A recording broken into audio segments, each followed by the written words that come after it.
தமிழ்நாடு அரசு போக்குவரத்து கழகத்துல இருந்தா இந்த அபிஷியல் நோட்டிபிகேஷன் ரிலீஸ் பண்ணிருக்காங்க. டோட்டலா 3274 வேகன்சிஸ் இருக்கு. இதுல ஓட்டுநர் அண்ட் நடத்துனர் கேட்டகரியில பணிகள் கொடுத்திருக்காங்க.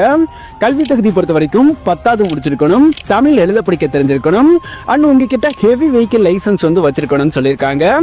ஏஜ் லிமிட் பொறுத்த வரைக்கும் SC ST BC MBC DNC பிரிவினரா இருக்கீங்கன்னா 24 வயதுல இருந்து 45 வயதுக்குள்ள இருக்கணும். இந்த ஜாபுக்கு எழுத்து தேர்வு, ஓட்டுநர் தேர்வு, நேர்காணல் மூலமா ஆட்கள் தேர்வு செய்ய போறாங்க. ஒர்க் லொகேஷன்ஸ் நம்ம தமிழ்நாட்டில் தாங்க இருக்கும். அப்ளை மோட் நீங்க ஆன்லைன் மூலமா அப்ளை பண்ணணும். அப்ளை பண்றதுக்கான லாஸ்ட் டேட் 21/4/2025. தமிழ்நாடு அரசு போக்குவரத்து கழகத்தில் வேலைன்ற ஒரு போஸ்ட் இருக்கும். அந்த போஸ்ட் கிளிக் பண்ணி கீழே இருந்தீங்கன்னா ஃபர்ஸ்டாவே உங்களுக்கு நோட்டிபிகேஷனுக்கான லிங்க் இருக்கும். ஸோ அந்த லிங்க் டச் பண்ணா உங்களுக்கு நோட்டிபிகேஷன் டவுன்லோட் ஆயிரும். இதுல ஃபுல் டீடைல்ஸ் இருக்கும். ஸோ பொறுமையா செக் பண்ணுங்க. அண்ட் உங்களுக்கான ஆன்லைன் அப்ளிகேஷன் ஃபார்ம் நாளைக்கு மதியம் 1 மணில இருந்து ஆக்டிவேட் ஆயிரும். ஆக்டிவேட் ஆனதும் இந்த டேபிள்ல உங்களுக்கு அப்டேட் பண்ணிடுவோம். நீங்க அப்ளை பண்ணிக்க முடியும். இந்த வீடியோவை உங்களோட ஃப்ரெண்ட்ஸ் எல்லாருக்குமே ஷேர் பண்ணுங்க.